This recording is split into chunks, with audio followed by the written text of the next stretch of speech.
We are going to be learning today. We will be learning a very important concept called decision making in Python. Now, what is decision making? For that, we need to learn some more operators. What are the operators? Quickly, someone. If Operators means हाँ, greater if than is yes, if is decision में, पर greater operator हम क्या समझे थे? greater than less than हाँ, greater than less then, okay. हाँ, तो वो आपने शायद क्लास वर्क की नोट्स देख ली है, तो दैट इज हाँ. Are yes. arithmetic operators also operators? हाँ, यस. तो एवरीथिंग व्हिच डज समथिंग, हमने कुछ बोला था प्रोसेस कि आप उसको कुछ Yes. इनपुट दो, वो कुछ प्रोसेस Yeah. करे, ऐसी सारी चीजों को ऑपरेटर्स कहते हैं. तो there we learned one type of operator. हमें एक चीज के ऑपरेटर सीखे थे, वो थे एरिथमेटिक ऑपरेटर्स. ओके, आज हम 3 और टाइप के ऑपरेटर्स सीखेंगे अलग अलग, पर हमने जीवन में उनको बहुत देखे हैं. ऐसे कोई नए ऑपरेटर्स नहीं है, उनको हमने बहुत देखे हैं. और वो 3 ऑपरेटर के बाद हम देखेंगे कि पाइथन को अगर हमें चाहिए कि पाइथन अपने डिसीजन खुद ले, अपने जीवन में आत्मनिर्भर हो जाए वो, तो हम कैसे पाइथन को डिसीजन दिलवा सकते. तो let me share the screen और हम ऑपरेटर्स सीखने से शुरू करते हैं. क्या आप सबको स्क्रीन दिख रही है? Yes, okay. सो जो ऑपरेटर्स हमें अब सीखने हैं, सबसे पहले वो है असाइनमेंट ऑपरेटर.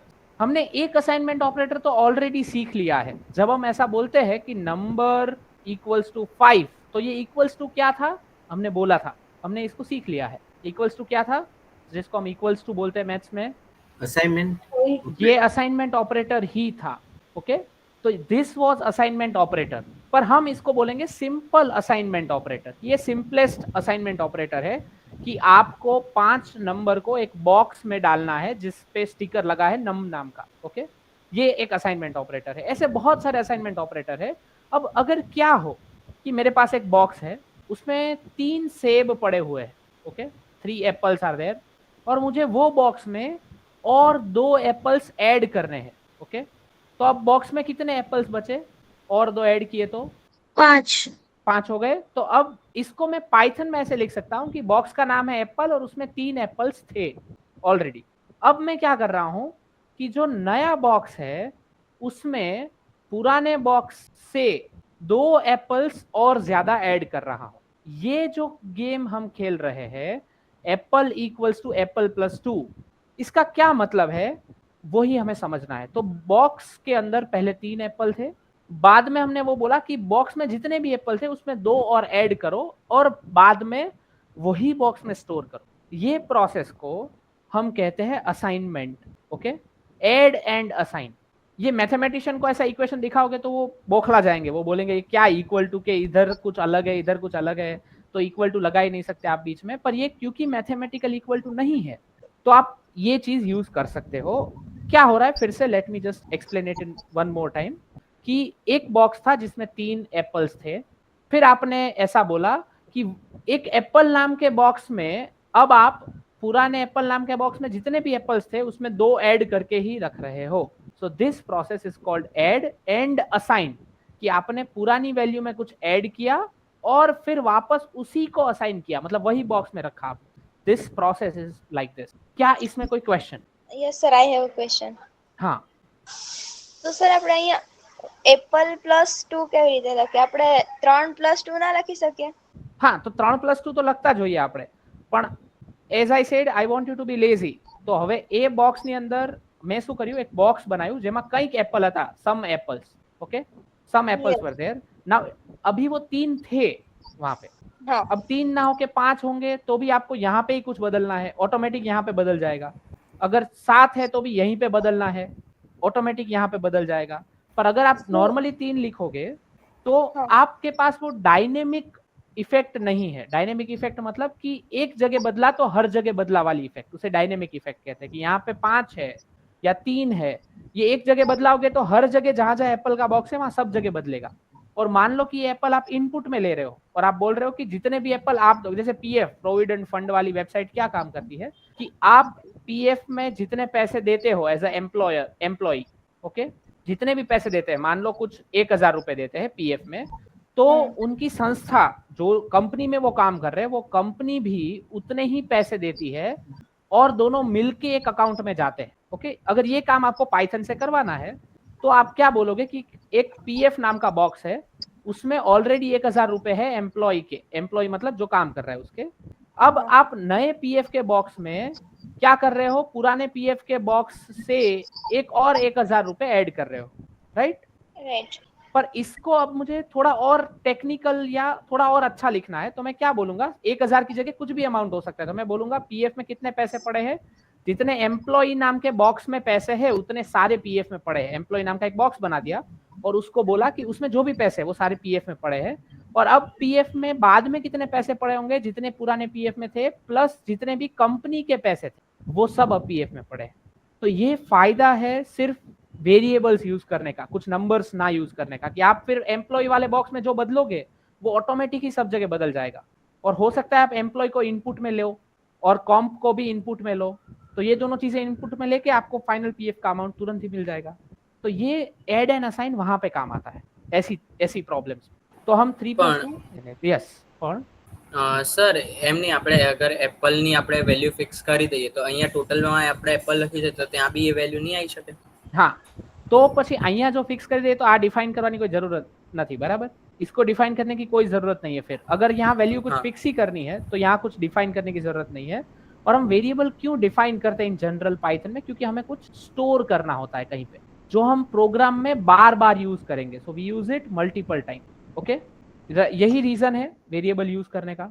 और वो जो हमने स्टोर किया है उसको हम इजीली बदल भी सके। तो आपने एप्पल इक्वल टू 3 लिखा, अब यहाँ पे इजीली बदलना है, 5 कर दो 10 कर दो, बहुत इजी है वो बदलना। और इसकी जगह अगर apple equal to int input how many apples ऐसा कर दिया होता तो जो भी यूजर का मन है उतने एप्पल्स देता और बाद में बोलता और कितने एप्पल ऐड करने हैं।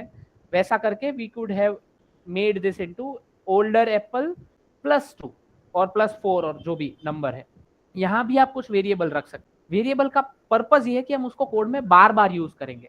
तो हम सिर्फ नंबर यूज करेंगे यहाँ पे, तो वो नंबर बार बार यूज करने में, ये तो हम अभी 4-5 लाइन के कोड लिख रहे हैं, पर जब आपका कोड 100 लाइन का होगा, ओके, या रियल लाइफ के कोड्स जो कि 5000 लाइन्स के होते हैं, इतने लंबे लंबे कोड्स होंगे, तब आप हर जगह वो 3 की जगह 4 करने जाओगे तो बहुत मुश्किल होगा। इसलिए आइडियल, इसको हम कोडिंग की बेस्ट प्रैक्टिसेस कहते हैं, कि हो सके उतने वेरिएबल्स डिफाइन कर दो शुरुआत में ही।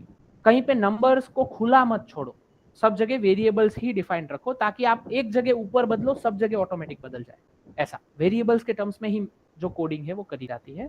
ये उसकी बेस्ट प्रैक्टिस है। ये रीजन है कि हम नंबर्स यूज नहीं करते, क्योंकि 1-2 लाइन में तो बदला जा सकता है, पर 5000 लाइन में वो नंबर बदलने में बहुत टाइम लगेगा, जबकि वेरिएबल में बदलने में एक ही जगह ऊपर बदला और सब जगह बदल। I am not sure I am able to answer. आपके और सवाल है तो मुझे ज्यादा समझ आएगा, समझा पाया कि नहीं। यस, और कोई सवाल? वर्क्स।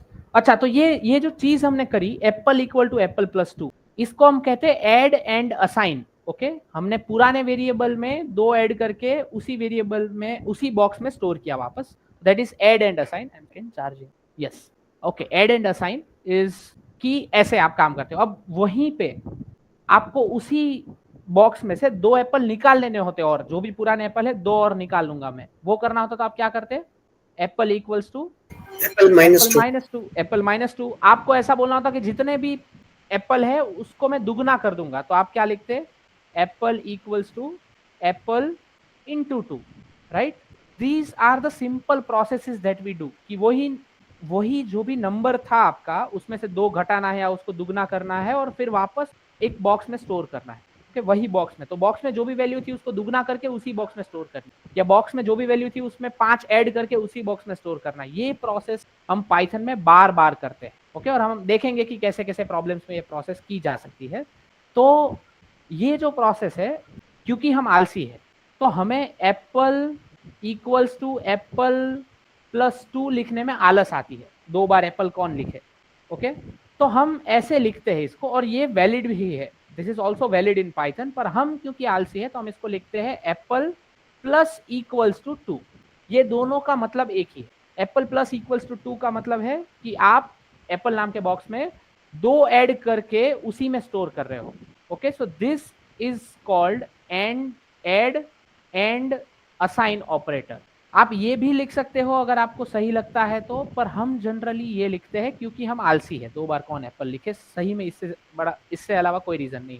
कोड थोड़ा छोटा दिखता है। ओके, अगर आपको एप्पल इक्वल्स टू एप्पल -2 करना है तो यही सिमेट्री से आप देखो तो क्या लिखना चाहिए यहाँ पे, apple minus equals to minus equals to और मल्टीप्लीकेशन इक्वल्स टू सारे arithmetic operator, division equals to जितने भी एप्पल है उसको 2 से डिवाइड करने हैं आपको, ओके, और फिर वापस उसी बॉक्स में डालने हैं। तो 50 एप्पल है उसमें से 25 करके उसी बॉक्स में डालने हैं। तो ये डिवीजन इक्वल्स टू, फिर है मॉड्यूलो इक्वल्स टू 2, या फिर फ्लोर डिवीजन इक्वल्स टू 2, या फिर power double star equals to 2। ये क्या करेगा, तो जितने भी एप्पल है आपके पास, apple equal to apple raise to 2, ये दोनों का मतलब सेम ही है, ये और ये, यही काम करेंगे। इनको कोड में ले जाके देखते हैं थोड़ा क्या करते हैं ये। तो I want you to code along with me. हम 2 या 3 इसमें से ऑपरेटर्स का कोड करेंगे, तो आप साथ में ही कोड करेंगे तो बेहतर है।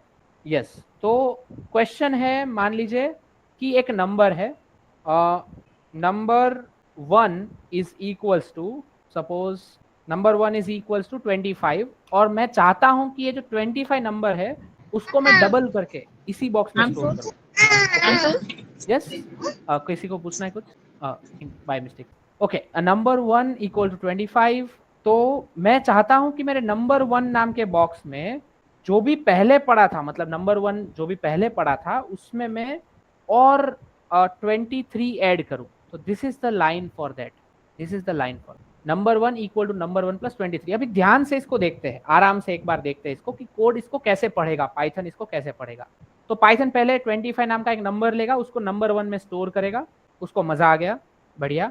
अब वो क्या करेगा कि नंबर 1, हम लोग समझने के लिए लेफ्ट टू राइट पढ़ते हैं, राइट? तो अब हम ये नंबर 1 देखेंगे, तो ये नंबर 1 में अभी क्या स्टोर्ड है, 25 स्टोर्ड है। तो पाइथन देखेगा ये नंबर 1 में क्या स्टोर्ड है, 25 स्टोर्ड है, उसमें 23 ऐड करो और वापस नंबर 1 में प्रिंट ऐड करो, नंबर 1 में स्टोर करो उसको। यानी कि नंबर 1 में अब क्या स्टोर होगा, 48, और अगर मैं अब प्रिंट करूं नंबर 1 को तो 48 आंसर आना चाहिए। This is how the process is. तो कनेक्ट हो रहा है, आंसर 48 आएगा। अब आपको ये वाला तरीका सूटेबल ज्यादा लगेगा या प्लस इक्वल टू वाला तरीका सूटेबल लगेगा, वो हम आप यूज करते करते दोनों आपको सेम ही लगने वाले हैं, कोई इतना बड़ा फर्क नहीं आना। So answer is 4। तो the same problem, the same line I am commenting out, अभी के लिए मैं कमेंट आउट कर रहा हूं, और मैं अब लिखूंगा नंबर 1 प्लस इक्वल्स टू 23, तो भी वही आंसर आएगा जो ऊपर की लाइन में आया था, जो कि 48 है। कि नंबर 1 में जो भी था उसमें आप 23 प्लस करो और वापस नंबर 1 में ऐड करो, यही इस लाइन का मतलब। तो ये है 48 अगेन आंसर। तो आपको दोनों में से जो भी पसंद है आप उसमें कोड कर सकते हैं, पर अभी साथ में एक बार ये लाइन लिख के देखिए, कुछ एरर आ रहा है, नहीं आ रहा है, सीखने का मौका आ रहा है, बताइए। डन। दोनों में 48 आ रहा है। दोनों में 48 आ रहा है। तो यहाँ पे प्लस की जगह पे आपको डिवीजन चेक करना है, डिवीजन नहीं, मल्टीप्लीकेशन चेक करना है कि जो भी नंबर 1 में पड़ा था उसको 23 से मल्टीप्लाई करके जो भी आंसर आएगा उसको वापस नंबर 1 में डालो और प्रिंट करो। तो the answer will be 575। 25 into 23 होता है 575, जो कि आंसर है। अच्छा, 25 को 23 से डिवाइड करूंगा तो रिमाइंडर कितना बचेगा? यहाँ पे मैं अगर ये मॉड्यूलो ऑपरेटर लगाऊं, रिमाइंडर ऑपरेटर, कितना रिमाइंडर बचेगा? 2, क्योंकि 25 बाई 23, तो 23 1 जा 23, 2 बचे जो कि रिमाइंडर में आएंगे। और ऐसे ही मैं कोड रन करता हूँ, आंसर 2 आता है। इसको आप दोनों तरीके की लाइन से देख सकते हैं, एक लाइन को कमेंट आउट करके दूसरी लाइन ट्राई करिए, या दूसरी को कमेंट आउट करके पहली line try. Again quick question, commenting का मतलब क्या होता है, ये हैशटैग का मतलब क्या होता है पाइथन में? Python will not read it. हाँ, पाइथन नहीं पढ़ता है उसको, तो हमें कुछ भी लाइन पूरी निकालनी नहीं है, आलस करनी है तो हम ऐसे कमेंट आउट करते हैं। ओके, तो ये सारे हो गए असाइनमेंट ऑपरेटर्स। ओके, ये सारे आप यूज करेंगे और हम बार बार यूज करेंगे इनको, तो डोंट वरी, ये एक बार में ऐसे सब एक बार यूज करने से अच्छा है हम इनको बार बार यूज करें, जहां भी जरूरत पड़ती है तो हम यूज करेंगे। अब हम समझते हैं जो डेटा टाइप हमने नहीं समझा था अभी तक, मैंने बोला था कि बाद में सीखेंगे, जिसका नाम है Boolean data type. Okay, Boolean data type में मैंने बोला, वैसे उस टाइम पे भी बोला था और अभी वापस बोल रहा हूँ कि बुलियन डेटा टाइप में सिर्फ 2 ही वैल्यूज होती है, एक होती है ट्रू, एक होती है फॉल्स। ये ही डेटा टाइप है, सबसे सिंपल, इससे ज्यादा इसके पास कोई वैल्यू नहीं है। जैसे स्ट्रिंग में तो आप इन्वर्टेड कॉमा में कुछ भी लिख सकते हो, नंबर्स आपके पास बहुत सारे हैं, इनफाइनाइटली मेनी पर बुलियन में 2 ही चीजें हैं, ट्रू या फॉल्स, उससे ज्यादा कुछ नहीं है, या सही है या गलत है। This is how Boolean is red. Okay, तो आपको बुलियन में कुछ भी डिफाइन करना है, जैसे कि ये ट्रू, तो जैसे ही आप ट्रू लिखोगे उसका कलर बदल जाएगा, वो कहता है कि ये बुलियन है। ओके, ट्रू बुलियन है, ट्रू का टी कैपिटल, फॉल्स का एफ कैपिटल।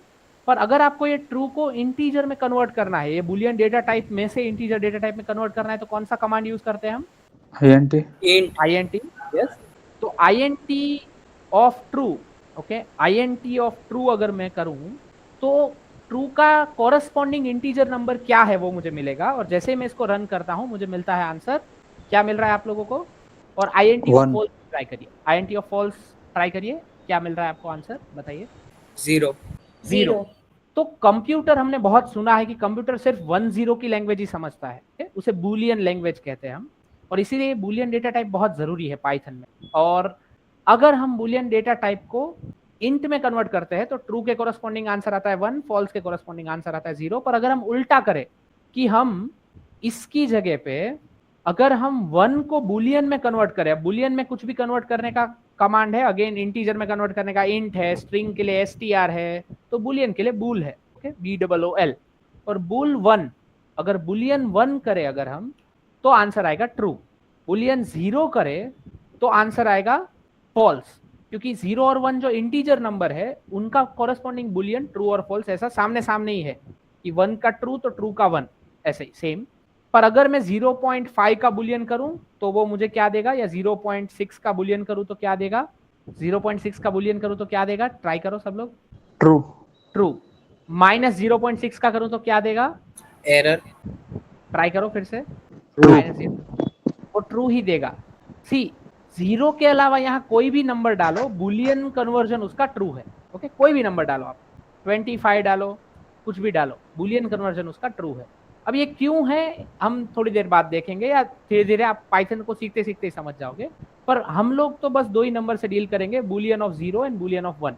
पर बुलियन हमें कहाँ काम आता है? अब बुलियन को कन्वर्ट करने के लिए बूल है, इंटीजर, बुलियन से इंटीजर में कन्वर्ट करने के लिए इंट है, ये सब हमें पता है। पर ये बुलियन कहाँ काम आता है? वो काम आता है कंपैरिजन ऑपरेटर्स में। तो ये बुलियन डेटा टाइप का जो डेटा है वो कहाँ से हमें मिलता है पाइथन में? वो मिलता है हमें कंपैरिजन ऑपरेटर्स। अच्छा, हमने अभी तक 2 टाइप के ऑपरेटर ऑलरेडी सीख लिए। एक एरिथमेटिक ऑपरेटर जो कि एरिथमेटिक करते हैं, एरिथमेटिक मतलब गणित करने में हेल्प करते हैं, प्लस माइनस मल्टीप्लिकेशन। एक और सेट ऑफ ऑपरेटर सीखे, कौन से? अभी थोड़ी देर पहले असाइनमेंट। Assignment operator. किसी ने कुछ लिखा है? ओके, नहीं નિસર્ગ ભાઈ यस। મારે છે ને એરર આવે છે હું જ્યારે int ને true થી કન્વર્ટ કરું છું ને તો ट्रू में टी कैपिटल है? ના हाँ, टी Yeah, कैपिटल that's हो। what I put Okay. down on messages also. हाँ, यस। अगर मैं कॉलेज स्क्रीन पे देख रहा हूँ तो मैं ये चैट नहीं पढ़ूंगा, मेरा I ध्यान नहीं होता है realized it जनरली। हाँ, later. I'm sorry. हाँ, नहीं मतलब मेरा ध्यान यहाँ पे होगा तो आप बोल सकते हैं ऐसे माइक अनम्यूट करके, don't worry about interrupting. Hello. हाँ, यस। સર તમે કીધું ઇન ટ્રુ એટલે 1 અને ઇન ફોલ્સ એટલે 0. हाँ, તો int બોલમાં false है। 0.6 લખી તો 0 પહેલા હોય તે ફોલ્સ ના કહેવાય? હા, બોલની અંદર 0 સિવાય કંઈ પણ લખશું ને એટલે એનું કોરસ્પોન્ડિંગ એ ટ્રુ જ બનાવશે। ઓકે, અને એવું કેમ છે એ તમને ધીરે ધીરે ખબર પડશે જેમ આપણે પાયથન શીખતા જશું એમ। હમણાં આપણે થોડું કમ્પેરિઝન ઓપરેટર વિશે જોશું એટલે તમને સમજાશે કે કેમ આવું છે, કેમ આવું નથી, બરાબર? धीरे धीरे समझाશે। Yes, okay. तो हमने अभी तक एक एरिथमेटिक ऑपरेटर सीखे, दूसरे कौन से सीखे? Assignment. Assignment operators. Assignment operator यही सब ऐड करके असाइन करो, सब्ट्रैक्ट करके असाइन करो, मल्टीप्लाई करके असाइन करो। एक है कंपैरिजन ऑपरेटर, हम सब जीवन में कंपेयर करते रहते हैं एक दूसरे से। ओके, तो पाइथन में भी कंपैरिजन आएगा ऑफ कोर्स। कंपेयर करने का क्या मापदंड होता है हमारा? हम कैसे, किस, क्या होता है कंपेयर करते हैं तो क्या होता है? मतलब कम क्या और सोचते ज्यादा। कम और ज्यादा। यस, हम बोलते हैं कि या तो 5 3 से ज्यादा है, या तो 5 3 के जितना है, या तो 5 3 से छोटा है, या तो 5 3 से ग्रेटर देन और इक्वल टू है, या 5 3 से लेस देन और इक्वल टू है, या 5 3 के बराबर नहीं है। ये सब कंपैरिजन हम जीवन में करते हैं। इसमें से कौन सी कंपैरिजन ट्रू है और कौन सी वाली फॉल्स है? ફર્સ્ટ फर्स्ट वाली क्या है, ट्रू है कि फॉल्स? ટ્રુ. ट्रू है। दूसरी वाली? False. फॉल्स। तीसरी? False. फॉल्स। फॉल्स। चौथी? फॉल्स। फॉल्स। Equal to. 5 3 से ग्रेटर देन या इक्वल टू है, तो या तो ग्रेटर देन हो तो भी सही है, या इक्वल टू हो तो भी सही है। हम बोलते हैं ग्रेटर देन और इक्वल टू। तो और का मतलब है या तो ये सही हो तो भी सही है, या तो ये सही हो तो भी सही है। तो 5 3 से बड़ा है कि नहीं? Yes. यस बड़ा तो है। हाँ, इक्वल टू नहीं है तो चलता है, दोनों में से एक सही है, मतलब और वाला स्टेटमेंट सही है, तो ये ट्रू है। ओके, ये वाला 5 3 से छोटा या इक्वल, दोनों गलत है तो और गलत ही है, पर दोनों में से एक भी सही हुआ तो और सही है। False. फॉल्स फॉल्स 5 3 के बराबर नहीं है। Correct. करेक्ट। तो कंपैरिजन ऑपरेटर्स हमें बूलियन वैल्यूज देते हैं, ये ट्रू फॉल्स वाली। ओके, जब भी पाइथन में हम कंपैरिजन यूज करते हैं हमें बूलियन वैल्यूज मिलती है। जैसे कि चेक करना है तो हम चेक कर सकते हैं, बहुत सिंपल, कि प्रिंट 5 लेस देन 3। तो 5 लेस देन 3 से क्या आंसर आना चाहिए? 5 लेस देन 3 क्या है, सही है कि गलत है? गलत. गलत है। तो जैसे ही मैं इस कोड को रन करूंगा तो फॉल्स आंसर आएगा। अब एक छोटी सी चीज है कि पाइथन में हम इक्वल टू तो असाइनमेंट के लिए यूज करते हैं। ओके, अब हम इक्वल टू असाइनमेंट के लिए यूज करते हैं तो सही वाले इक्वल टू के लिए क्या यूज करेंगे? तो भाई पाइथन वाले बहुत स्मार्ट है, वो बोलते हैं 2 बार इक्वल टू यूज करो। अब उन्होंने 2 बार इक्वल टू असाइनमेंट के लिए क्यों नहीं रखा और क्यों कंपैरिजन के लिए ही रखा? कोई सोचना चाहेगा इस बारे में? ये डबल 2 बार इक्वल टू लिखते हो, इसका मतलब है पाइथन में इक्वल टू। ओके, फिर नॉट इक्वल टू लिखना है तो क्या, पहले वाले इक्वल टू को ऐसे एक्सक्लेमेशन मार्क से बदल दो। Exclamation mark equal two is Python में नॉट इक्वल टू, पर असाइनमेंट में इक्वल टू ही रखा, एक बार वाला इक्वल टू। तो इसको उल्टा भी कर सकते थे। नॉर्मली हम मैथ्स में इक्वल टू एक ही बार यूज करते हैं, तो असाइनमेंट जो हम बार बार नहीं करने वाले उसमें 2 बार इक्वल टू लगा लेते वो लोग। ऐसा क्यों नहीं किया उन्होंने?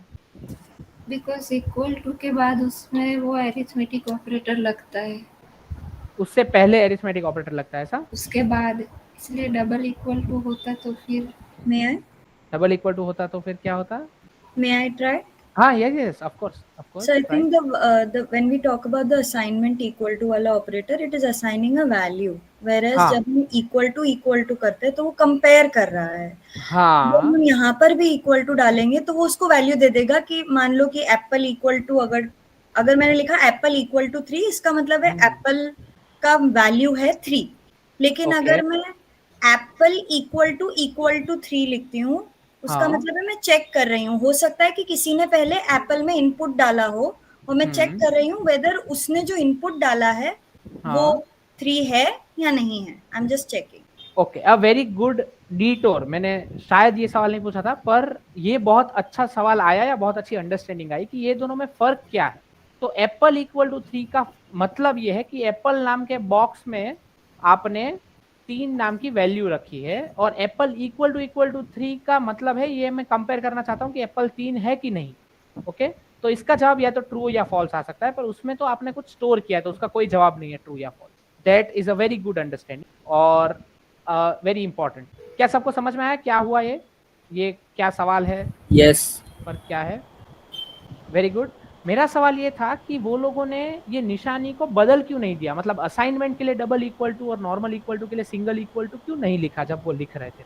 ये किसी को सवाल हुआ कि नहीं? हम इसके साथ क्या करते हैं, that is a very good observation bye Damini, पर क्यों ऐसा नहीं किया कि वो असाइनमेंट में डबल इक्वल टू कर दो, क्योंकि वो कुछ नया है जो हम रोज मैथ्स में नहीं करते, पर नॉर्मल इक्वल टू के लिए एक ही बार इक्वल टू रखो, क्योंकि ये तो हम रोज मैथ्स में करते हैं।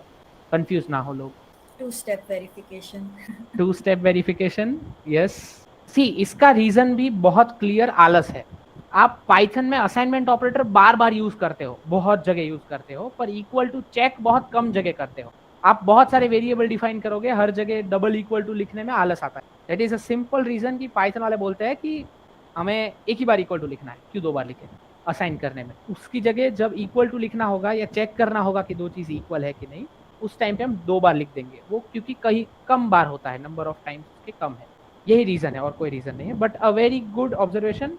तो कंपैरिजन जब हम करते हैं, yes, so laziness is the basis of Python, not only Python, entire computer science. Bill Gates ऐसा कहते हैं कि मुझे जो प्रॉब्लम सॉल्व करना है उसके लिए अगर मैं कोई बहुत स्मार्ट इंसान को ये प्रॉब्लम दूंगा तो वो 3 दिन लगाएगा, पर मैं बहुत आलसी इंसान को ये प्रॉब्लम दूंगा तो वो आधे दिन में कर देगा। तो it is a basis of entire computer science. मैं आपको ऐसे ही थोड़ी लेजीनेस सिखा रहा हूँ, बहुत जरूरी कैरेक्टर ट्रेट है computer science. Okay, so equal to, not equal to, greater than, less than, greater than और इक्वल टू, और लेस देन और इक्वल टू पाइथन में ऐसे लिखा जाता है। क्या आप सब स्क्रीन देख पा रहे हैं? Yes. यस। तो अगर मुझे चेक करना है कि 5 है वो 3 से छोटा या उसके बराबर है कि नहीं, इज 5 लेस देन और इक्वल टू 3, ओके तो लेस देन के बाद इक्वल टू लिखना है, इक्वल टू पहले और फिर लेस देन लिखोगे तो पाइथन सीखने का मौका देगा आपको। Okay so is 5 less than और इक्वल टू 3 और नॉट? अगेन आंसर इज फॉल्स, क्योंकि ना तो 5 छोटा है ना तो इक्वल है 3 से। पर अगर यहाँ पे मैं 1 लिख दूं तो आंसर क्या आना चाहिए? 1 इज लेस देन और इक्वल टू 3 में True. ट्रू आना चाहिए, विच इज करेक्ट। अब मैं ऐसा चेक कर रहा हूं कि 1 है वो 3 के बराबर नहीं है। This sign exclamation mark equal to का मतलब है नॉट इक्वल टू। तो मैं चेक कर रहा हूं कि 1 3 के बराबर नहीं है। क्या ये सच है? True. सच True. है तो ट्रू, तो आंसर ट्रू आएगा। तो ये हो गए कंपैरिजन ऑपरेटर जो कंपेयर करते हैं। और कंपैरिजन ऑपरेटर हम कहीं भी यूज करें दुनिया में, उससे हमें क्या आंसर आता है? वो कौन से डेटा टाइप में आंसर आता है? Boolean. True or false. Boolean, true और फॉल्स। कभी भी कंपैरिजन ऑपरेटर हम यूज करें तो हमें बुलियन में ही आंसर आता है, कभी भी। Okay so this is the basic idea इतने ऑपरेटर्स तक। अब आज के लिए ऑपरेटर्स में हम लास्ट में एक ही सीखेंगे जो बहुत सिंपल है। बाकी ये लास्ट में जो हम अब शायद 2 ही टाइप के ऑपरेटर बाकी है हमारे सिलेबस के लिए, तो बहुत जीवन आपका इतना मुश्किल नहीं है। ये अलग अलग टाइप के ऑपरेटर्स 3 टाइप के हमने देखे। अब हम चलते हैं डिसीजन मेकिंग की ओर। और सबसे पहला सवाल, डिसीजन मेकिंग क्या है? डिसाइड करना कि क्या करना है। Yes exactly. तो सुबह उठने पे अलार्म बजा, तो अलार्म बजने पे उठना है कि अलार्म को स्नूज पे क्लिक करना है, वो है डिसीजन मेकिंग। ओके आप कहीं जा रहे हो और आपके जेब में 500 रुपए है, तो वो 500 रुपए में से 300 रुपए की चीज लेनी है या 100 रुपए की चीज लेनी है, that is a decision making. हम लाइफ में कॉन्स्टेंटली डिसीजन मेकिंग कैसे करते हैं? डिसीजन मेकिंग हम डिसीजन मेकिंग किसी बेसिस पे करते हैं, राइट? कि आपको मान लो 7:30 बजे ऑफिस के लिए निकलना है, ओके और आपने 6 बजे का अलार्म रखा है। एक इंसान है ए जिसने 6 बजे का अलार्म रखा है, एक इंसान है बी जिसने 7:15 का अलार्म रखा है। तो कौन सा इंसान स्नूज करेगा और कौन सा इंसान स्नूज नहीं करेगा? अलार्म 7:15 वाला नहीं करेगा। 7:15 वाला स्नूज नहीं करेगा, 6 बजे वाला करने के चांस है बहुत ज्यादा। तो कैसे इन लोगों ने डिसीजन लिया कि अलार्म को स्नूज करूं कि ना करूं? इन्होंने बोला कि timing, sorry difference of timing, difference of timing, exactly. उन्होंने बोला कि मुझे तैयार होने के लिए मुझे चाहिए 3 घंटे, सॉरी 3 घंटे तो बहुत होते हैं, 35 मिनट्स। मुझे तैयार होने के लिए 35 मिनट्स चाहिए। ओके उनको पता है ये Office का distance. ऑफिस का डिस्टेंस है बाद में 20 मिनट का। ओके ये भी इनको पता है।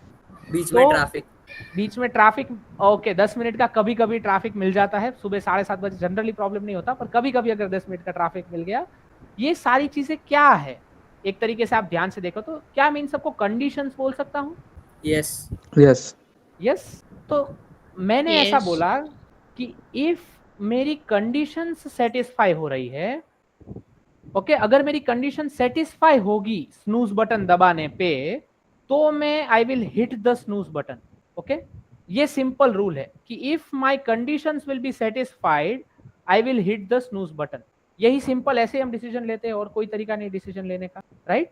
अगर कंडीशन सेटिस्फाई नहीं होती है तो स्नूज बटन नहीं दबाएंगे। Are we all on the same page? Yes. Yes तो हमने डिसीजन लेने के लिए इफ का यूज किया। इफ को हम पाइथन में एक कीवर्ड कहते हैं। इफ को हम पाइथन में कीवर्ड कहते हैं और कीवर्ड का मतलब अभी उसके मतलब पे नहीं जाते हैं, पर बेसिकली एक ऐसा शब्द है जो हमें डिसीजन लेने में हेल्प करता है। और उसके लिए पाइथन का कोड ऐसे लिखा जाता है कि इफ अ कंडीशन, जिसको हम यहाँ पे लिख सकते हैं, कोई भी कंडीशन हो सकती है, मैं उसके लिए एक बॉक्स बना रहा हूँ। देयर इज अ कंडीशन, ये कंडीशन या तो ट्रू हो सकती है या तो फॉल्स हो सकती है। इफ कंडीशन, फिर एक कोलोन लिखना है। कोलोन मतलब विसर्ग, गुजराती में आपड़ा ने विसर्ग कहिए, निसर्ग नो भाई। उसके बाद हमें एक कोलोन लिखना है और फिर हमें जैसे ही एंटर दबाओगे आप, तो आपको आगे एक थोड़ी सी जगह दिखेगी आपके कोड में, ऑटोमेटिक जगह आ जाएगी। आपने कोलोन यहाँ पे किया होगा तो आपके जगह ऑटोमेटिक आ जाएगी और ये जगह को हम कहते हैं इंडेंट। ये इंडेंट एक स्पेस है जो बोलता है कि अगर ये कंडीशन सेटिस्फाई हुई तो आप क्या करना चाहते हो। ओके तो यहाँ पे आता है आपका एग्जीक्यूशन, कि आप क्या एग्जीक्यूट करोगे। स्नूज दबाओगे कि अगर ये कंडीशन सेटिस्फाई हुई तो स्नूज दबाओगे, that is the idea.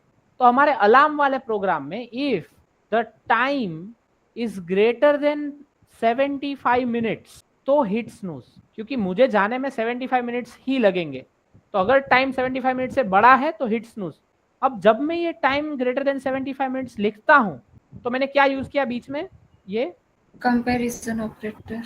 Comparison operator. जब भी मैं कंपैरिजन ऑपरेटर यूज करता हूं तो उसका आंसर क्या क्या आ सकता है, ट्रू और फॉल्स। या तो true या तो ओके। तो अगर ट्रू हुआ तो ये एग्जीक्यूशन होगा हिट स्नूज वाला, और एग्जीक्यूशन को हम इंडेंट में पाइथन में इसीलिए लिखते हैं कि हमें पता चले कि एग्जीक्यूशन है, थोड़ा अलग दिखे हमें कि ये कंडीशन सेटिस्फाई हुई तो ये एग्जीक्यूट। तो ये बेसिक स्ट्रक्चर है। हम इसको थोड़े अच्छे प्रॉब्लम में लगाते हैं इफ को, कि अगर जो नंबर आपको मिला है वो पॉजिटिव है कि नेगेटिव, वो चेक करने के लिए हम इसको लगाते हैं। तो मैं पहले एक नंबर लूंगा इनपुट में, ओके। एक नंबर है, नम नाम का बॉक्स बनाया, number equal to input enter the number. ये मैंने क्या किया, यूजर से एक नंबर लिया और अब मैं उसको बताऊंगा कि भैया आपने जो नंबर मुझे दिया है वो पॉजिटिव है कि नेगेटिव है, ये मैं बताऊंगा। अब ये से प्रोग्राम कहाँ काम आते हैं, बड़ा पिक्चर क्या है वो थोड़ी देर में बात करते हैं। तो क्या बहुत सिंपल स्ट्रक्चर है, मैं बोलूंगा कि इफ जो भी नम है पॉजिटिव हो तो क्या होना चाहिए, वो ट्रू होना चाहिए। मतलब मुझे कैसे पता चलेगा कि ये नम पॉजिटिव है कि नेगेटिव, मैथ्स में कैसे पता चलता है, उसके लिए हम जाते हैं ग्रेटर देन 0 और लेस देन आगे 0। साइन होता है तो हाँ, आगे साइन होता है तो पता चलता है, पर पाइथन को तो साइन समझ में नहीं आएगा। तो हमें देखना पड़ेगा कंपैरिजन ऑपरेटर यूज करके कि 0 के इधर वाले सारे नंबर पॉजिटिव है और इधर वाले सारे नंबर्स नेगेटिव है, राइट। तो पाइथन को साइन समझ में नहीं आएगा, इसलिए ये साइन जो हमें समझ में आता है क्योंकि हमें दिखता है, पाइथन के पास आंख नहीं है तो उसको समझ में नहीं आता है। तो नंबर ग्रेटर देन 0 अगर हुआ तो जैसे ही मैंने एंटर दबाया, क्या आप देख पा रहे हैं आगे थोड़ी जगह आ गई ऑटोमेटिक कोड में, कोलोन लिख के मैंने जैसे ही एंटर दबाया आगे 2 स्पेस जितनी जगह आ गई, जिसको हम इंडेंट बोलते हैं। और ये इंडेंट में आपको लिखना है एग्जीक्यूशन। तो आप क्या एग्जीक्यूट करोगे, तो आप एक प्रिंट करोगे, क्या प्रिंट करोगे, द नंबर, अगर नंबर ग्रेटर देन 0 हुआ तो आप क्या बोलोगे, the number is positive, correct. फिर आप वापस नीचे जाओगे और इंडेंट को खत्म करोगे और बोलोगे if number is less than 0, तो आप क्या बोलोगे, the number is negative. Yes, the number is negative. और अगर ये भी काम नहीं किया तो आप लिखोगे if the number is equal to 0, equal to check करने के लिए 2 बार equal to, print the number is 0। ये कोड है। क्या आपको कोड समझ में आ रहा है वो क्या कर रहा है, आप कोई एक नंबर दोगे, पाइथन नीचे जाएगा, चेक करेगा वो नंबर ग्रेटर देन 0 है कि नहीं, अगर 0 है तो प्रिंट करेगा नंबर इज पॉजिटिव, अगर नहीं है तो वो कुछ भी प्रिंट नहीं करेगा, ओके। फिर वो आगे जाएगा, फिर वो चेक करेगा कि नंबर लेस देन 0 है कि नहीं, अगर नंबर लेस देन 0 निकला तो वो प्रिंट करेगा। अगर ये कंडीशन ट्रू है, ये जो भी कंडीशन है पूरी, अगर ये ट्रू है तो ही एग्जीक्यूशन होगा। और एग्जीक्यूशन में हम कुछ प्रिंट करवा रहे हैं कि नंबर इज नेगेटिव, और if number is equal to 0 तो हम प्रिंट करवाएंगे number is 0। This is the basic if वाला डिसीजन मेकिंग जो हम पाइथन को। तो अब मैं रन करता हूं, कोई भी नंबर आप बोल सकते हैं, -25 मैं डाल रहा हूं, क्या आना चाहिए मेरे कोड से जवाब, नेगेटिव। तो मेरा कोड बोल रहा है नंबर इज नेगेटिव। देखो इसके पास एक नया जीवन आ रहा है, अभी हम पाइथन को थोड़ा थोड़ा इंटेलिजेंट बना रहे हैं स्लो। उसको पता चल गया मैंने जैसे ही नंबर डाला तो कि नंबर इज नेगेटिव। आप यही कोड में ट्राई करिए कुछ अलग अलग करने का। मैं ये कोड को चैट बॉक्स में कॉपी करता हूँ, आप ट्राई कर सकते। इंडेंटेशन देख लेना एक बार, डन। यस। किसी और को सीखने का मौका आया, यस, क्या आया, मैंने है ना मतलब नंबर नहीं लिखा और मैंने हे ऐसा लिखा, HEY। हाँ यस। तो वो क्या प्रॉब्लम हुआ, ये कोड को देख के क्या हम ये सोच सकते हैं कि अगर हम नंबर ना लिखे तो पाइथन को प्रॉब्लम क्या हुआ उसमें, वो नंबर को डिटेक्ट नहीं कर पाया। पर उसको नंबर को डिटेक्ट क्यों करना था, आपने क्या कोई ऐसा कमांड लिखा है जो नंबर में उसको डिटेक्ट करना बहुत जरूरी मानता हो, क्योंकि हमने लिखा था number is greater than 0, less than 0 and equal to 0, हाँ राइट। और हमने डाला कुछ अल्फाबेट, हाँ यस। तो टेक्स्ट तो कंपेयर हाँ, नहीं कर पा रहा है, कंपेयर नहीं कर पा रहा है। प्रॉब्लम उससे भी ऊपर की लाइन में यहाँ पे कहीं, और इंटीजर हमने कन्वर्ट कर दिया था। हाँ, तो हमें जैसे ही हम कुछ भी इनपुट देते हैं पाइथन उसको इंट में कन्वर्ट करने की ट्राई करता है, और जब हम हे लिखते हैं तो पाइथन बोलता है भाई मैं इसको कन्वर्ट नहीं कर सकता, वहीं पे वो एरर दे देता है, तो वो आगे कंडीशन तक जाता ही नहीं है, ये प्रॉब्लम है। Okay great, yes. और कोई सीखने का मौका, हाँ लेट अस सेलिब्रेट दिस सीखने का मौका। और कोई सीखने का मौका, कोलोन મેં પણ પોઈન્ટમાં લઈને જોયું તો કે Yes. પોઈન્ટમાં લઈએ છે શું થાય છે. हाँ तो શું થયું, તો એ ફર્સ્ટ લાઈનમાં જ ઇશ્યુ આવે છે કે ઇન્ટ છે Yes. એટલે એક્ઝેક્ટલી. તો એમાં જો તમારા કોડમાં તમારે બદલવું હોય તો તમે શું બદલશો? ફ્લોટ કરી દઈશું. એક્ઝેક્ટલી. તો ત્યાં ફ્લોટ કરી દેશો તો it will work as it is. Great. Okay. હવે મેં ત્યાંથી ઇન્ટ હટાવી દીધું અને પછી રન કરવાનું ટ્રાય કર્યું અને પછી હે લખ્યું. તો એવું આવ્યું કે greater than sign is not supported between instances of string and integer. Yes. तो अगर हम यहाँ से इंट हटा देंगे तो भी वो बोलेगा कि भाई मैं तो दो नंबर्स को ही कंपेयर कर सकता हूँ. आप एक साइड स्ट्रिंग दोगे और एक साइड मुझे नंबर दोगे, मैं कंपेयर ही नहीं कर सकता क्योंकि वो दोनों तो अनकंपेरेबल चीजें हैं. जैसे हम सब इंसान अलग अलग है, आप एक इंसान को दूसरे इंसान से कंपेयर करोगे, पाइथन बोलेगा मैं नहीं कर सकता भाई. आप एक इंसान के पैसे को दूसरे इंसान के पैसे से कंपेयर करो, ठीक है, क्योंकि वो नंबर्स है दोनों, पर ऐसे आप ऐसे कंपेयर नहीं कर सकते. नंबर्स को ही कंपेयर कर सकते हो. You can not compare a string with a number. उसमें एक वर्ड आया इंस्टेंसेस, उसको हम लास्ट में थोड़ा सा टच करेंगे कि वो इंस्टेंसेस वर्ड का मतलब क्या है, थोड़ा सा, अगर हमारे पास टाइम बचे. Okay, anyone else? किसी को सीखने का मौका आया हो और कोई? पॉइंट के लिए आपने क्या बताया? आप क्या करोगे अगर हमें पॉइंट में इनपुट देना है तो उसको पॉइंट में कन्वर्ट करना है, राइट? तो पॉइंट वाले नंबर को कैसा नंबर बोलते हैं? आगे फ्लोट लगा दो, इंट की जगह.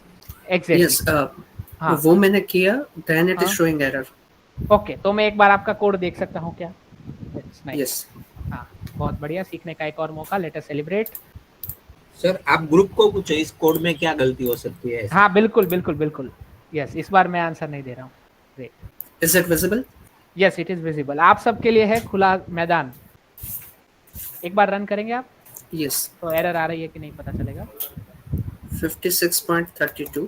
हाँ, इट इज वर्किंग. हम सबसे डर गया आपका कोड. हाँ. यस. नहीं, seriously, first it was showing an error but now it is working. कहीं पे शायद ब्रैकेट या ऐसा कुछ रह गया होगा या सेम ही.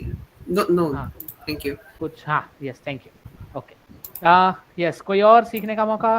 ग्रेट. तो हम लोग इसको थोड़ा स्ट्रक्चर में समझने से पहले हम लोग थोड़ा और आगे बढ़ते हैं. अब मेरे पास दो ऑप्शन है, आप चूज करेंगे. एक है कि मैं जैसे कंप्यूटर साइंटिस्ट को कोडिंग समझनी चाहिए वैसे आपको समझाऊं, या एक है कि जैसे कोई मतलब आपको सच में लंबा कोडिंग के साथ नहीं रहना है, आपको बस यूज करना सीखना है इसको, वैसे समझाऊं. तो कितने लोग हैं जिनको कंप्यूटर साइंस की तरह सीखना है? इतना डिफिकल्ट दोनों में से एक भी नहीं है, दोनों सेम डिफिकल्टी वाला है. ओके, चलो, बहुत लोगों को सीखना है कंप्यूटर साइंस की तरह. तो हम चाहते हैं हमारे मैदान में और हम ड्रॉ करते हैं एक चीज जिसे हम कहते हैं फ्लो चार्ट. फ्लो चार्ट मतलब हमारे कोड ने कैसे डिसीजन लिए, क्या किया उसने डिसीजन लेते टाइम. तो पहले तो उसने एक इनपुट लिया, इनपुट में एक नंबर लिया x. ओके, ये हुआ शुरुआत. अब मैं एग्जैक्ट फ्लो चार्ट की भाषा में फ्लो चार्ट नहीं ड्रॉ कर रहा हूँ, मैं बस ऐसे ही ड्रॉ कर रहा हूँ. रियल फ्लो चार्ट के कुछ रूल्स होते हैं जो हम फॉलो नहीं कर रहे हैं. अब ये x जैसे ही आया, मेरे कोड को कुछ डिसीजन लेना था कि x ग्रेटर देन 0 है कि नहीं. अगर आंसर यस है तो उसको क्या करना पड़ेगा, उसको कुछ प्रिंट करना पड़ेगा कि भाई नंबर इज पॉजिटिव. और अगर आंसर नो है तो उसे कुछ भी नहीं करना है, बस वहीं पे रुकना है. ये काम हुआ पहला.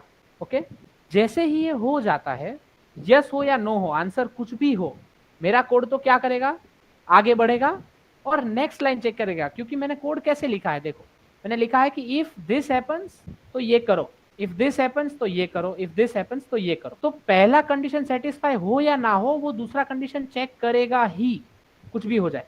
ओके, तो वो वापस आगे जाएगा ट्री में, यस हो या नो हो, दोनों केस से वो एक ही जगह पे जाएगा. और वो जगह है वापस एक डिसीजन लेना. वो डिसीजन है कि x लेस देन 0 है कि नहीं. ओके, अब इसमें भी दो ऑप्शन हो सकते हैं, या तो आंसर यस हो सकता है या तो आंसर नो हो सकता है. नो हुआ तो उसको कुछ भी नहीं करना है, यस हुआ तो उसको कुछ प्रिंट करना है. पर दोनों होने के बाद भी उसको तीसरा एक ऑप्शन चेक करना है, तीसरी एक कंडीशन चेक करनी है, वो है x इक्वल टू 0 है कि नहीं. और इसमें भी अगर आंसर यस हुआ तो उसको कुछ प्रिंट करना है, और नो हुआ तो उसको कुछ भी नहीं करना है. ओके, कुछ भी नहीं करना है. और ये दोनों करने के बाद हमारा प्रोग्राम होगा खत्म. तो खत्म को हम एक सर्कल की तरह दिखाते हैं कि this is the end. Okay, ये हमारा प्रोग्राम खत्म होगा. क्या आप ये ट्री को, फ्लो को देख पा रहे हैं कि हमारा प्रोग्राम कैसे चलेगा? यस. एक डाउट है. हाँ, यस. इसमें जो x इक्वल टू 0 है और नो है, वो वाला ऑप्शन तो होगा ही नहीं. हाँ, मतलब जब तक कोड वहां तक पहुंचेगा तब तक वो तो 0 ही होगा. वो तो होना ही नहीं चाहिए. Yes, exactly. तो बेसिकल आइडिया ये है. क्या आप सब समझ रहे हो ना इस सवाल को? बहुत सही सवाल है. सवाल ये है कि अगर मेरा नंबर ग्रेटर देन 0 नहीं है, लेस देन 0 भी नहीं है, तो वो इक्वल टू 0 ही होना चाहिए ना, तो यस ही होना चाहिए यहाँ पे। तो नो वाला मैं क्यों चेक ही करूं? ये पार्ट को मैं, क्या ऐसा हो सकता है कि ये पार्ट को मैं चेक ही ना करूं? अभी तो चेक कर रहा है हमारा कोड, देखो अभी तो हमारा कोड चेक कर रहा है, पर अगर ऐसा हो कि इसका आंसर यस नो कुछ भी हो, इसका आंसर भी नो है, इसका भी नो है, तो फिर यहाँ पे यस ही होना चाहिए। पर ऐसा भी हो सकता है कि यहाँ पे यस आ गया तो दोनों में नो आ रहा है, कुछ भी आ रहा है, पर हम 3 बार बेसिकली कंडीशन चेक करवा रहे हैं और तीनों बार आंसर यस हो या नो हो वापस एक कंडीशन चेक करवा रहे हैं, यस हो या नो हो वापस एक कंडीशन चेक करवा रहे हैं। क्या ये हमें समझ आ रहा है? Yes sir. यस, क्या मैं समझ में आ रहा है? तो कुछ भी करके क्या मैं ये लास्ट वाला एक एक्स्ट्रा काम हटा सकता हूँ? जैसे कि मेरा, क्या मैं ऐसा फ्लो चार्ट बना सकता हूँ जिसमें ऐसा हो कि आपने शुरुआत तो किया कुछ नंबर के इनपुट से जिसको x बोला, फिर आपने एक डिसीजन लिया कि क्या x ग्रेटर देन 0 है कि नहीं। ओके, अगर आंसर यस है तो आप कुछ प्रिंट करते हो और वहीं पे आपका कोड रुक जाता है, या फिर अगर आपका आंसर नो है तो आप इमीडिएटली कुछ प्रिंट कर देते हो। ओके, और वो प्रिंट क्या हो सकता है कि या तो आपका नंबर इक्वल टू 0 है या तो लेस देन। क्या हम ऐसा कुछ कर सकते हैं? क्या ये ट्री इस ट्री से काफी छोटा लग रहा है आपको? ये जो फ्लो चार्ट है उससे ये वाला फ्लो चार्ट आपको काफी छोटा लग रहा है? Yes sir. यस, तो कंप्यूटर को भी प्रोसेस करने में आसानी होगी, राइट? कंप्यूटर को ये प्रोसेस करने में कम टाइम लगेगा। अब ये देखो, ये तो नॉर्मल प्रोग्राम है तो कंप्यूटर को वैसे भी दोनों में हमें फर्क पता नहीं चलता कि कितना टाइम लगेगा दोनों में, पर सच में अगर ये प्रोग्राम बहुत डिसीजन बहुत कॉम्प्लिकेटेड होता लेना तो कंप्यूटर को इसमें काफी कम टाइम लगेगा, लेस टाइम। और ये वाले केस में कंप्यूटर को ज्यादा टाइम लगेगा, मतलब कि मोर टाइम। ओके, तो टाइम लगना, कोई भी प्रोसेस होने में टाइम लगना कंप्यूटर को, उसे हम टेक्निकल भाषा में बोलते हैं प्रोग्राम की टाइम कॉम्प्लेक्सिटी। ओके, एक सेकेंड, ये कुछ ऐड कर, कुछ भी प्रोग्राम में कुछ भी प्रोसेस होने में टाइम लगना उसे हम कहते हैं टाइम कॉम्प्लेक्सिटी। तो हम सिर्फ इफ यूज करते जाएंगे ना बार बार, तो हमारे प्रोग्राम की टाइम कॉम्प्लेक्सिटी बहुत ज्यादा होगी, क्योंकि उसको बहुत लंबा फ्लो में जाना, फ्लो चार्ट मतलब कंप्यूटर को कौन से फ्लो में जाना पड़ेगा प्रोग्राम खत्म करने के लिए, उसे फ्लो चार्ट कहते हैं। तो इसका फ्लो चार्ट लंबा है, मतलब कंप्यूटर को बहुत टाइम लगेगा, टाइम कॉम्प्लेक्सिटी बहुत ज्यादा है। पर अगर मैं इफ के साथ ऐसा बोलता हूँ कि if this condition is met do this else, मतलब कि ये कंडीशन मैच नहीं हुई तो एल्स, बाकी सब कुछ एल्स में है। ये मैच नहीं हुआ मतलब आंसर नो आया तो बाकी सब कुछ एल्स में है, else do something else. Okay, तो इसका टाइम कॉम्प्लेक्सिटी कम है, इसका अगर 2 बार ज्यादा है तो इसका 1 ही बार ज्यादा है टाइम कॉम्प्लेक्सिटी, तो ये कम टाइम कॉम्प्लेक्सिटी वाला गेम है। तो let's try if else statement. If else का भी सेम टाइप का फ्लो है, फ्लो ऐसा ही है, सिंटेक्स बोलते हैं उसको हम। एल्स भी एक कीवर्ड है पाइथन का, हाँ ये भी एक कीवर्ड है पाइथन का। तो if condition then there is a execution, else के साथ कोई कंडीशन नहीं है, क्योंकि ये कंडीशन सही हुई तो ये एग्जीक्यूट करो, एल्स बाकी सारे केस में ये एग्जीक्यूट, बस यही रूल है इसका, simple rule. If condition is true तो एग्जीक्यूट ये करो। तो अगर ये कंडीशन, या ये कंडीशन है तो कंपैरिजन ऑपरेटर होगा किसी तरह का, या तो ये ट्रू हो सकता है या तो फॉल्स हो सकता है। अगर ट्रू हुआ तो ये करो, अगर ये फॉल्स हुआ तो डायरेक्टली इधर जाओ, कुछ सोचो मत। ओके, क्या ये एक छोटा प्रोग्राम है compare to the other program? Yes yes, तो let's try if else. Okay, फिर आपको मैं दूसरा प्रॉब्लम देता हूँ, पर हम अभी यही प्रॉब्लम में इफ एल्स ट्राई करते हैं। तो मैं वापस वही वाला ऊपर वाला प्रोग्राम थोड़ा शुरुआत का कॉपी करता हूँ ताकि मुझे इजी रहे, और इंडेंटेशन इसमें भी है, मैं आपको दिखाता हूँ कैसे है। तो मैंने एक इनपुट लिया है, enter the number, if the number is greater than 0 the number is positive, नीचे जाके एक बैक स्पेस दबा के एल्स वापस इफ की लाइन में ही शुरू होगा, एल्स के बाद भी कॉलन आएंगे, और जैसे एंटर दबाओगे अपने आप इंडेंट आ जाएगा। इंडेंट बोलता है क्या एग्जीक्यूट करना है, तो एग्जीक्यूट करना है print the number is either 0 और नेगेटिव। ओके, पर इसको मुझे अगर थोड़ा और कॉम्प्लिकेट करना है, थोड़ा और सिंप्लीफाई करना है, तो if number is greater than 0 do this, या फिर if number is less than 0 तो आप प्रिंट करो द नंबर इज नेगेटिव। तो पहले या तो नंबर ग्रेटर देन 0 है तो एग्जीक्यूट करो पॉजिटिव है, if number is less than 0 execute करो नेगेटिव है, अगर लेस देन 0 नहीं है else the number is 0। Okay, यही प्रिंट कर, this is the idea of else. तो आपने एक इफ को कम कर दिया एल्स से और आपका फ्लो चार्ट थोड़ा छोटा हो गया। अब मैं इसको रन करूंगा तो ऑफकोर्स वही मैं -25 क्वेश्चन में दूंगा तो मुझे आंसर आएगा नंबर इज नेगेटिव। अगर मैं +25 दूंगा तो कुछ मजा आएगा आपको, अगर मैं +25 दूंगा तो 2 लाइन आएगी। ये 2 लाइन क्यों आई? क्योंकि फर्स्ट टाइम चेक किया था तब 0 से बड़ा है, तो फर्स्ट हाँ पॉजिटिव तो आना तो ही था। पहले वाले, हाँ वापस पहले उसने वाले चेक इफ में किया। आया, यस पॉजिटिव आया, वापस उसने यहाँ पे चेक किया लेस देन 0 है हाँ तो वो तो है नहीं, तो एल्स में नहीं, जो था वो डाल तो दिया। एल्स में जो था वो उसने डाल दिया। यस, तो ये फ्लो में इसलिए 2 आंसर आए कि एल्स में जो था वो डाल दिया। पर ये इसको हटाने का बहुत सिंपल तरीका है, सो डोंट वरी, हम उसको बहुत जल्दी हटा देंगे। पर ये प्रोग्राम आप एक बार ट्राई करिए, और मैं चाहता हूं कि हम एक ही बार इफ लिखे, दूसरी बार इफ लिखे और फिर एक बार एल्स लिखे, एंड ट्राई दिस प्रोग्राम। और फिर जैसे ये हो जाता है आप सबको ये सवाल सॉल्व करना है, ये वाला, यूजिंग आइदर इफ और इफ एल्स। सॉरी किसी ने लिखा है अल्फाबेट वाला case, these aren't less than greater than 0। हाँ ओके, अल्फाबेट। तो मैंने क्वेश्चन पेस्ट किया है आपके चैट बॉक्स में, वो ट्राई करिए। आपको 2 नंबर इनपुट में लेने हैं और कौन सा बड़ा है वो चेक कर। किसी को सीखने का मौका आया हो ऐसा कुछ? Can you please show your screen once? The code, या Yeah, the code. I am कॉपिंग and pasting it in the chat box. Sir આ ઇફ અને એલ્સ થઈ ગયું, બટ જે તમે ક્વેશ્ચન આપ્યો 2 નંબર એ કઈ રીતે કરવાના? હા, સર 2 અવાજ નંબર નથી વાળો આવતો. આપ્યો, યસ માઇક મ્યુટ હતું, યસ 2 નંબર વાળો આપ્યો એ કઈ રીતે કરવાનો? સો એનો ફ્લો ચાર્ટ કેવો હોય તમારા મત પ્રમાણે કે તમે 2 નંબર લીધા ઇનપુટમાં x અને y, એ તો તમે ઇનપુટમાં લઈ શકો, બરાબર? ઇનપુટમાં તમે એક નંબર 1 લીધો અને નંબર 2 લીધો, so you can take 2 numbers as input.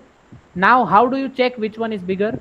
You have to make a decision, x less than y.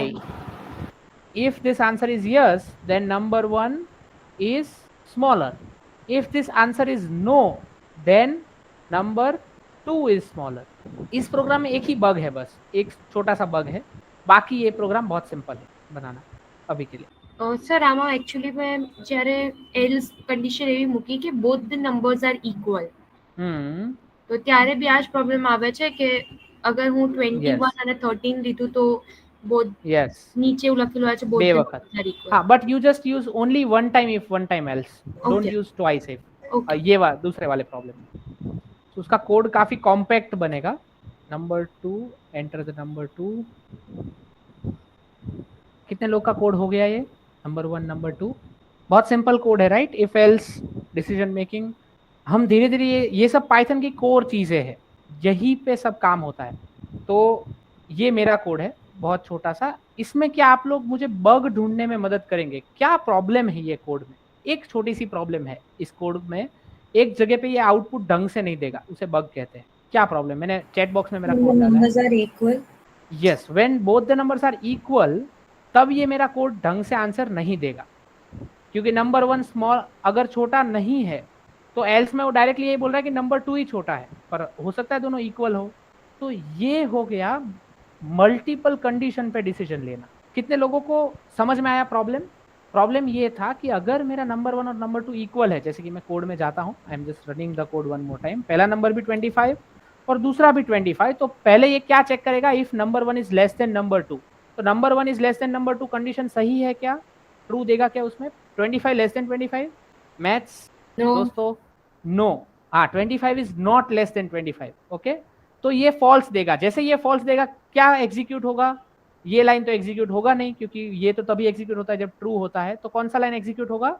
ये वाला इमीडिएटली। तो ये डायरेक्टली बोल देगा कि नंबर 2 इज स्मॉलर, जो कि गलत जवाब है, ओके? ये बोल देगा नंबर 2 इज स्मॉलर, जो कि गलत जवाब है। ये बग है प्रोग्राम का। इस केस में मुझे चाहिए कि क्या मैं इफ को बार बार यूज करे बिना, क्योंकि इफ को भी 2 बार यूज कर रहे थे तो एक एरर आ रहा था कि वो पहली बार वाला इफ भी आंसर में आ रहा था, लास्ट वाला एल्स भी आंसर में आ रहा था, तो ये भी नहीं चाहिए।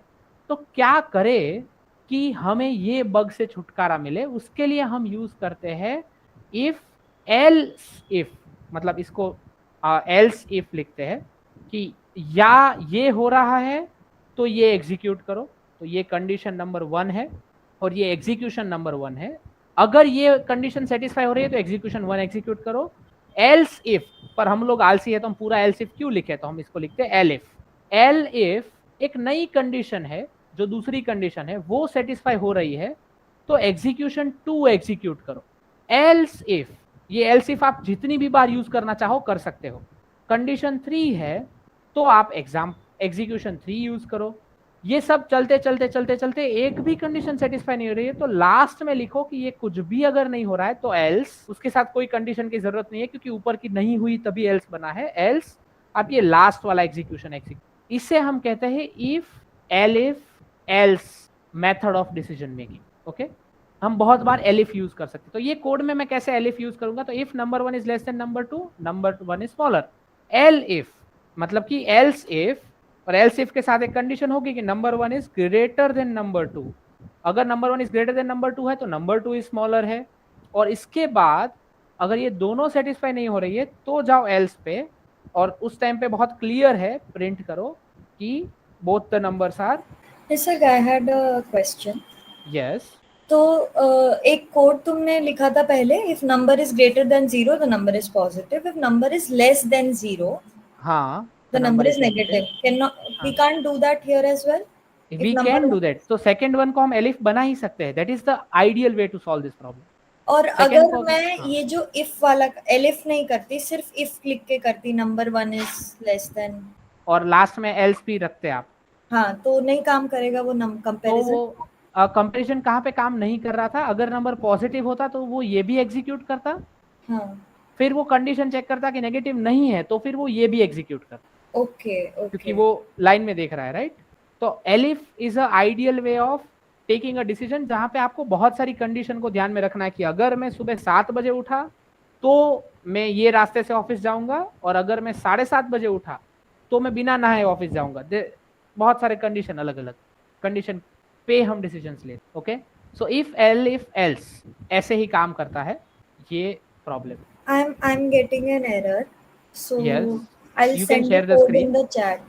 Is that fine? Can you share the screen? That would be better. हाँ, you can send the code, पर उसमें indentation खराब हो जाता है Yeah, कई बार। sure. हाँ, I might be making some very simple mistake, but I can't understand. हाँ, it's completely okay. No mistakes are simple. And ये तो मिस्टेक है भी नहीं, ये तो सेलिब्रेशन का मौका है। देखो अभी बहुत सारे लोग सेलिब्रेट करेंगे। हाँ, What's the Okay. problem here?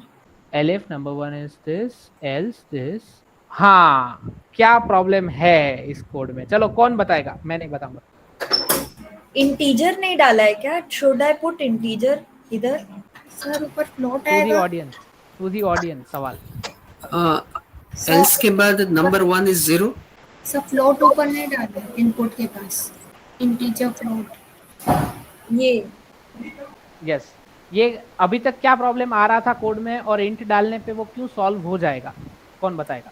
Sir वो अभी तक स्ट्रिंग था और अब इंटीजर बनेगा। एग्जैक्टली। तो अभी तक वो जो नंबर लिया जा रहा था वो स्ट्रिंग लिया जा रहा था, क्योंकि इनपुट का बेसिक नंबर कुछ भी लेने का मेथड, डेटा टाइप क्या है? String. Great, okay.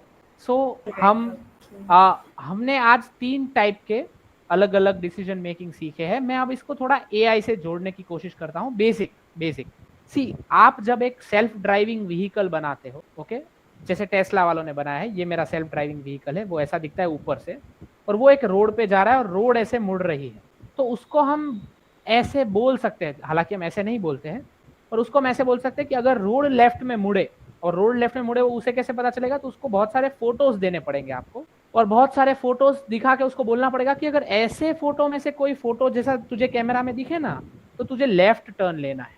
ओके, ये काम को हम बोलते हैं सुपरवाइज्ड लर्निंग, मशीन लर्निंग में, कि इफ एल्स बहुत काम आता है वहां पे, कि if you see something like this, आपको पहले बहुत सारे फोटोज खींचने पड़ेंगे ऐसे रोड के जो लेफ्ट टर्न हो रहे हैं, ओके, जिसमें ये रेड यहाँ पे व्हाइट लाइन भी है जो लेफ्ट टर्न हो रही है, या रोड भी लेफ्ट टर्न हो रहा है, ऐसे बहुत सारे फोटो। फिर आपको अपने मशीन को बोलना पड़ेगा कि भाई ऐसे फोटो जैसा कुछ दिखे, अब वो फोटो जैसा कुछ वो कैसे पकड़ लेगा, उसके लिए आर्टिफिशियल इंटेलिजेंस है। पर the idea is if you see something like a photo like this, something like this, तो उसको एग्जीक्यूट करना है टर्न लेफ्ट। पूरा का पूरा आर्टिफिशियल इंटेलिजेंस इस पे काम करता है। अब उसको बहुत सारे फोटो से सिखाओगे कैसे कि ऐसा फोटो, मतलब आपने जो फोटो दिया उससे तो अलग ही होगी बाहर की दुनिया, तो उसके जैसा क्या है उसके लिए उसको सिखाना पड़ेगा। उस सिखाने की मेथड को हम बोलते हैं सुपरवाइज्ड लर्निंग या मशीन लर्निंग। और वो फोटो से वो सीखता है और फिर वो देखता है कि भाई मुझे लेफ्ट टर्न। ये बेसिक आइडिया है जहां आप एआई में डिसीजन मेकिंग यूज करते हो, और यही if else condition he use होता है। पर वो डिसीजन मेकिंग थोड़ा ज्यादा डेप्थ में होता है। નિસર્ગ ભાઈ, यस, અગર જેમ કે ઘણી જગ્યાએ ટેસ્લાની અંદર આ કેમેરો યુઝ થાય છે, બટ વેરેઝ અગર લાઇડાર સેન્સર યુઝ થતું હોય તો એમાં બી આવી રીતે ટ્રેનિંગ થાય કે એમાં ડિફરન્ટ વેથી ટ્રેનિંગ થાય? એમાં અલગ રીતે થાય, બટ સેન્સર એટલે ઇન્ફ્રારેડ સેન્સર કે એવી કોઈ વાત કરતો હોય તો that is again a camera. અચ્છા, ના ના હા. લાઇડર સેન્સર કે જે આગળ ઓબ્જેક્ટ આવે તો સ્ટ્રક થઈ જાય તો એ આખો ઓબ્જેક્ટ એ સેન્સ કરી લે. જે આઈફોન ના અંદર જેમ કે જે લાઇડર સેન્સર હોય કે તમે એનાથી મેજરિંગ બી કરી શકો કે તમારું એ તમને Oh, exactly- ultrasonic sensor. That is called ultrasonic sensor. Yeah. So ultrasonic sensor uses sound for communication. तो एमा આપણે બહુ સિમ્પલ यूज કરી શકીએ. So ultrasonic sensor कैसे काम करता है? वो ऐसे काम करता है कि उसमें से कोई साउंड, ये सेंसर है, उसमें से साउंड निकलता है ऐसे ऐसे ऐसे ऐसे, फिर वो कहीं पे टकरा के वापस आता है ऐसे ऐसे ऐसे. तो हम बोल सकते हैं कि वो जो टकरा के वापस आने में जो टाइम लगता है उसको, if that time is less then 10 millisecond, इसका मतलब आप खतरे के बहुत पास में खड़े हो तो stop. Okay, if that time is greater then 5 seconds तो कीप मूविंग, लाइक दैट. ऐसे आप डिसीजन लेते हो. सर ये सोनार जैसा ही हुआ. हाँ, सोनार ही सोनार अल्ट्रासोनिक सेंसर से अल्ट्रासोनिक सिग्नल ही भेजता है सोनार, एग्जैक्टली वही भेजता है. तो सोनार को ऑटोमेटेड बनाना है तो आप इफ एल्स से भी बना सकते हो. तो जो लोग भी, आप कोई भी साइंस फेयर में जाते हो और बहुत लोग ऐसा ऑटोमेटेड ये बनाते हैं कि उसमें वो क्या यूज करते हैं, एक अल्ट्रासोनिक सेंसर आता है बहुत 20-25 रुपए का या 50 रुपए का, उसको कोई गाड़ी के आगे लगा देते हैं और वो गाड़ी के आगे लगा के सामने वो फिर टकरा के आने पे टाइम मेजर हो जाता है इसमें. और ये इफ एल्स कंडीशन होता है कि टाइम इतना है तो आवाज करो. तो सॉरी, कुछ दिन पहले हमारे कॉलेज में एक साइंस फेयर था और उसमें कुछ लोगों ने ऐसे शूज बनाए थे ब्लाइंड पीपल के लिए. तो उन्होंने क्या किया, शूज में वो जो अल्ट्रासोनिक सेंसर होता है वो डाल दिया और शूज को ऐसे प्रोग्राम कर दिया इफ एल्स का यूज करके कि अगर आप किसी पत्थर से इतने पास हो, मतलब कि टाइम इतना लग रहा है सिग्नल को जाके वापस आने, तो साउंड करो. और फिर उन्होंने साउंड का एक सायरन लगाया था. ओके, एग्जीक्यूशन में साउंड करो ऐसा. तो ये फिर उन्होंने बोला कि ये किसी जो विजिबली चैलेंज्ड कोई इंसान है उसको ये शूज बहुत काम आ सकते हैं कि वो चल रहे और सामने कुछ उनको दिखेगा तो वो आवाज करेगा शूज, तो उनको पता चल जाएगा कि कुछ. अब उसमें कुछ प्रॉब्लम भी थे, वो सब अलग बात है, पर ये ऐसे बहुत सारे प्रोजेक्ट्स आप छोटे छोटे बना सकते सिर्फ इफ एल्स का यूज करें. और रियल लाइफ में इंप्लीमेंट करने में कुछ नहीं करना है. इसके साथ ये हार्डवेयर के साथ, जो कि हार्डवेयर है, ओके, हार्डवेयर के साथ ये सॉफ्टवेयर को कनेक्ट करना है. और ये हार्डवेयर के साथ सॉफ्टवेयर को कनेक्ट करने की गेम को कहते हैं IoT, इंटरनेट ऑफ थिंग्स, कि वो अंदर अंदर कैसे जुड़े हुए हैं, इंटरनेट कैसा है उनका वो.